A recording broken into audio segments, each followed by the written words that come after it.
तो सबसे पहले तो सॉरी दोस्तों, क्योंकि मैंने जो पहले एक वीडियो बनाया था CB hornet 160 BS6 versus Honda unicorn 160 BS6, वहां पे थोड़े टाइम बाद जो मैंने वीडियो एडिट किया था तो वहां पे मैंने ठीक से देखा नहीं था, इसीलिए क्या होता था थोड़े टाइम बाद वीडियो में सिर्फ आपको म्यूजिक ही सुनाई दे रहा था, मेरी आवाज क्लियर नहीं आ पा रही थी। लेकिन उस टाइम तक हमने यूनिकॉर्न या फिर हॉर्नेट दोनों को रियल लाइफ में देखा भी नहीं था और चलाया भी नहीं था। आज मैं आपको ठीक से और सही सही बता दूंगा कि आपके लिए यूनिकॉर्न 160 वर्सेस हॉर्नेट 160 में से कौन सी बाइक ज्यादा वैल्यू फॉर मनी पैकेज लेके आ जाती है और कौन सी बाइक आपको इन दोनों में से सबसे पहले प्रेफरेंस पे रखनी चाहिए। तो हेलो एंड वेलकम दोस्तों, मैं हूं आपका होस्ट साहिल और आप सभी का तहे दिल से स्वागत है आपके अपने चैनल एस्पिरिट टॉक्स में। तो वीडियो शुरू करें उससे पहले मैं आपको बोल देना चाहता हूं कि अगर आपने अभी तक चैनल सब्सक्राइब नहीं किया तो please please please channel subscribe कर लीजिए, 2 सेकंड का ही टाइम लगता है। So let's get started without wasting a time.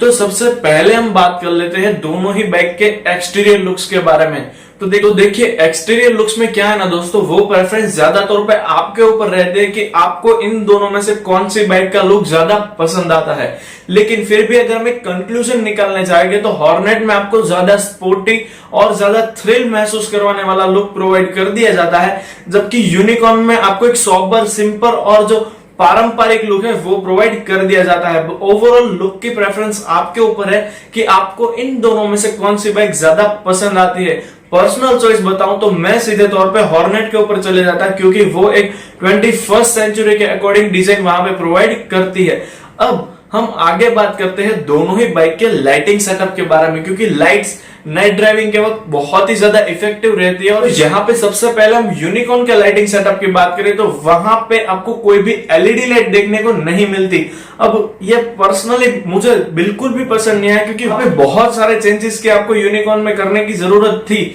फिर भी वहां पे आपको कोई भी चेंज देखने को नहीं मिलता। तो अगर हम यूनिकॉर्न के लाइटिंग सेटअप की बात करें तो फ्रंट में आपको day and night running system के साथ एक हैलोजन हेडलैम्प प्रोवाइड कर दिया जाता है। साथ ही साथ उस बाइक में आपको टर्न इंडिकेटर्स और टेल लैम्प भी बिल्कुल ही बल्ब लाइट में देखने को मिलता है, कोई भी एलईडी लाइट वहां पे यूज नहीं की गई। इवन जो इसका टेल लैम्प था उसकी डिजाइन में भी ज्यादा कोई चेंज नहीं देखने को मिलता, आपको वही पुराना डिजाइन यहाँ पे कंटिन्यू होता हुआ दिखने वाला है होंडा यूनिकॉर्न 160 में। जबकि हम चलते हैं हॉर्नेट की तरफ तो दोनों ही एक ही कंपनी की बाइक है, फिर भी हॉर्नेट की तरफ आप अगर देखने जाओगे तो हॉर्नेट में आपको फ्रंट में आपको एक एलईडी लैंप प्रोवाइड कर दिया जाता है with day and night running system. साथ ही साथ हॉर्नेट के टर्न इंडिकेटर्स तो आपको बल्ब लाइट में मिलते हैं, लेकिन जो उसका रियर टेल लैंप है वो आपको एक्स शेप में मिलता है और वहां पे भी आपको एक एलईडी लाइट प्रोवाइड कर दी जाती है। यानी कि एक ही प्राइस रेंज की, एक ही इंजन के साथ आने वाली दो बाइक एक ही कंपनी की, लेकिन दोनों में ही लाइटिंग सिस्टम अलग अलग।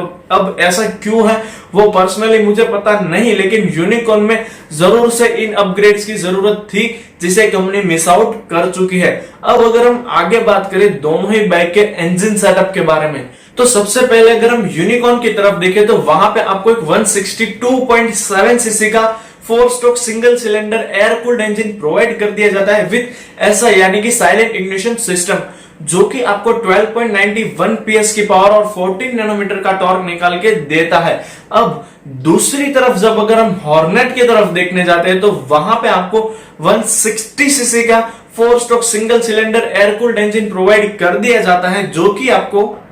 आपको 15.09 PS की पावर और 14.5 न्यूटन मीटर का टॉर्क निकाल के देता है। अब आप खुद ही देख लीजिए, एक ही इंजन है, दोनों ही बाइक में सेम इंजन है, लेकिन जो हॉर्नेट का इंजन है वो in compare to Honda Unicorn के इंजन आपको ज्यादा पावर और एक अच्छी परफॉर्मेंस प्रोवाइड करवा के देता है। यानी कि इंजन पावर की अगर हम बात करें तो वहां पे हॉर्नेट यूनिकॉर्न के मुकाबले ज्यादा पावरफुल है। और अगर हम थ्रॉटल रिस्पांस की भी बात करें तो वहां पे जब आप एक्सीलरेशन करोगे तो यूनिकॉर्न के मुकाबले हॉर्नेट आपको काफी अच्छा खासा रिस्पांस निकाल के देने वाली है। हालांकि दोनों ही बाइक में एक नया फीचर ऐड हो चुका है जो कि इंजन किल स्विच सिस्टम है, जो कि आपको लगभग होंडा की हर एक बाइक में देखने को मिल जाता है और वही फीचर आपको इन दोनों बाइक में भी देखने को मिल जाता है। आई एम डैम श्योर कि अच्छा हुआ कि यूनिकॉर्न में एक तो नया फीचर ऐड कर दिया गया है, जो कि एक थोड़ा सा मुझे अच्छा लगा कि यहाँ पे आपको ये फीचर अवेलेबल करवा दिया जाता है। फिलहाल हम बात करें इंजन के बारे में तो वहां पे दोनों ही बाइक के इंजन काफी ज्यादा रिलायबल है, लॉन्ग टाइम यूजेस के लिए दोनों ही बाइक शानदार है और बिल्ड क्वालिटी भी यहाँ पे दोनों ही बाइक की शानदार है। लेकिन जो यूनिकॉर्न है वो एक सोबर एंड सिंपल लुक के साथ आती है, इसीलिए वहां पे जो ज्यादातर अलाइनमेंट्स यूज हुए हैं वो ज्यादातर मेटल के बने हुए मिल जाते हैं, जो कि हॉर्नेट के मुकाबले उसकी बिल्ड क्वालिटी को ज्यादा अच्छी बनाते हैं। जबकि अगर हम हॉर्नेट की तरफ देखेंगे तो वहां पे भी नो डाउट आपको बहुत ही शानदार बिल्ड क्वालिटी मिल जाती है, फिर भी वहां पे कई सारी जगह ऐसी है जहां पे कंपनी ने मेटल की बजाय फाइबर को यूज किया गया है उस बाइक के वेट को कम रखने के लिए और साथ ही साथ उसका जो इंजन है उसे और ज्यादा रिस्पॉन्सिव बनाने के लिए। हालांकि दोनों ही बाइक आपके लिए काफी ज्यादा शानदार बिल्ड क्वालिटी लेके आ जाती है, फिर भी हम बिल्ड क्वालिटी के मामले में यूनिकॉर्न को ज्यादा बेटर गिनते हैं in compare to Honda Hornet. और अब अगर हम आगे चले तो आगे आ जाती है माइलेज। हालांकि 160 सीसी सेगमेंट में ज्यादातर लोग माइलेज ज्यादा एक्सपेक्ट नहीं करते, फिर भी कई लोगों की प्रेफरेंस रह जाती है कि अगर वो 160 सीसी की बाइक ले तो वो बाइक उन्हें एटलीस्ट 45 to 55 के बीच में माइलेज निकाल के दे दे। तो यहाँ पे ये दोनों ही बाइक होंडा की है और दोनों ही बाइक आपको इतनी माइलेज तो निकाल के दे ही देगी, बाकी सब डिपेंड करता है आपकी राइडिंग क्वालिटी पे। मैं फिर से बोल देता हूँ, कई सारे वीडियो में बोला है और इसमें भी बोल रहा हूँ कि राइडिंग क्वालिटी पे डिपेंड करती है कि आपकी बाइक आपको कितना माइलेज निकाल के देती है। अब हम आगे बढ़े तो आगे आ जाता है टायर साइज, क्योंकि आप एक 160 सीसी की बाइक ले रहे हो, इसीलिए नो डाउट आप उस बाइक को कभी कभार लॉन्ग ड्राइव पे भी लेके जाओगे या तो फिर कभी कभार आप उसे फन भी करोगे, यानी कि भगाने भी वाले हो। तो वहां पे देखना ये हो जाता है कि जितने बड़े टायर होते हैं उतनी ज्यादा अच्छी ग्रिप और उतनी ही ज्यादा अच्छी परफॉर्मेंस आपको बाइक निकाल के देती है। तो चलिए देखते हैं दोनों में से किन बाइक में आपको अच्छे टायर साइज प्रोवाइड कर दी जाती है। तो यहाँ पे सबसे पहले अगर हम यूनिकॉर्न की तरफ देखें तो वहां पे आपको 18/100 इंच का 18 इंच का व्हील अवेलेबल करवा दिया जाता है फ्रंट में, जबकि रियर की अगर हम बात करें तो वहां पे आपको 100/19 एस्पेक्ट रेशियो का 18 इंच का टायर साइज अवेलेबल करवा दिया जाता है। जबकि अगर हम दूसरी तरफ देखेंगे, सेम प्राइस में फिर से बोल रहा हूं, सेम प्राइस सेम कंपनी की दूसरी बाइक हॉर्नेट को, तो वहां पे आपको अवेलेबल करवा दिया जाता है फ्रंट 100/18 का 70 इंच व्हील, जबकि रियर की अगर हम बात करें तो हॉर्नेट में आपको 140/70 एस्पेक्ट रेशियो का 17 इंच का व्हील अवेलेबल करवा दिया जाता है, जो कि आपको यूनिकॉर्न के मुकाबले काफी ज्यादा अच्छी ग्रिप प्रोवाइड कर देता है, हाई स्पीड स्टेबिलिटी में भी काफी ज्यादा शानदार वर्क करके देता है।